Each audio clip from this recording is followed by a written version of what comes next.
Folks, a lot of you don't believe me when I say that there are lawmakers in Congress attempting to slash Social Security and even get rid of it. And that's totally okay, but by your comments, you think I'm joking or blatantly lying. But these threats are very real. In fact, they have never been more apparent. If you actually read into what politicians are doing and the headlines today, it is not looking good. Over the last 24 hours alone, we have essentially received confirmation that there are members of Congress intending to cut Social Security and other programs. So let's dive right in and jump into this breaking news. But before we do, as always, make sure you guys do a couple things for me. Number one, give this video a tremendous thumbs up. Smash the like button. I would appreciate that. If you haven't already, make sure you are subscribed to this channel and have notifications turned on. That bell will notify you every time we do post a brand new video or go live. And the next cash giveaway will be at 30,000 subscribers, so do consider that.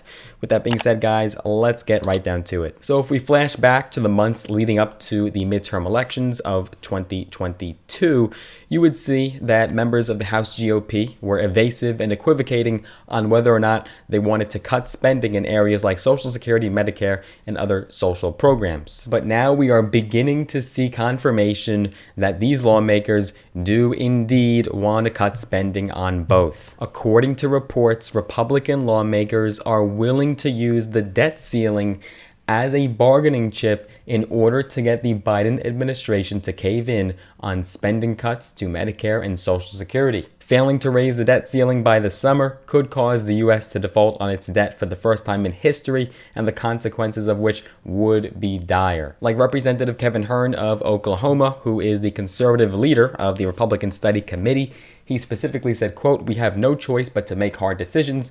Everybody has to look at everything." And according to the Washington Post, they have reported that in the past few days, a group of Republican lawmakers have pushed for House panels that would recommend changes to Social Security and Medicare. Now, your immediate thought might be, how is this possible that Republicans can have such control and power when the Democrats are the majority in the Senate? The Republicans only have a slim majority in the House. But still, it's actually enough of a majority to give them power over the debt ceiling. This is essentially a law restricting how much money the government can borrow to pay its bills. And that's on top of the leverage that the most conservative members of the party have over the recently elected Speaker of the House, Representative Kevin McCarthy. Conservative holdouts kept the vote going for Speaker for a historically long time, and reports suggest that the concessions McCarthy made included promoting cuts to entitlement programs. And as we previously reported in a prior video, GOP leaders essentially provided Republican House members with this slide presentation,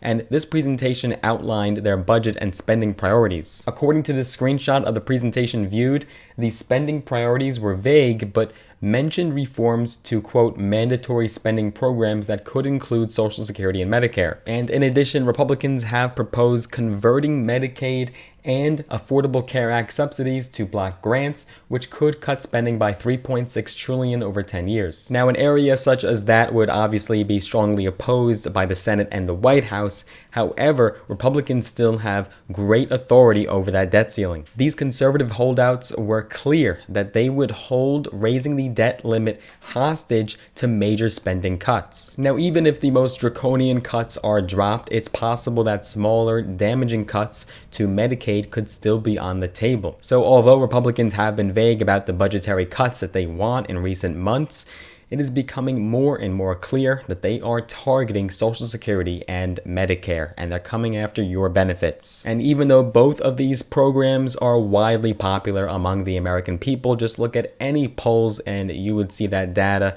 These are their major targets. In fact, these programs are so popular that even former President Donald Trump has now warned Republicans and the GOP to keep them out of debt ceiling negotiations. And just so we understand, the fight to raise the debt ceiling is not a new problem for Congress. Historically speaking, the limit on the amount of money that the government can borrow has been raised in a bipartisan fashion. But over the last decade or so, Republicans have begun entertaining using the debt ceiling as a bargaining chip to accomplish their own policy goals. And in turn, obviously, the White House and Democrats have been extremely critical, scrutinizing the Republican Party for intending to implement cuts to these social programs. Like Senator Elizabeth Warren, who recently wrote in a Boston Globe op-ed, quote, They claim their plan to use the debt ceiling to trigger global economic chaos is about fiscal responsibility.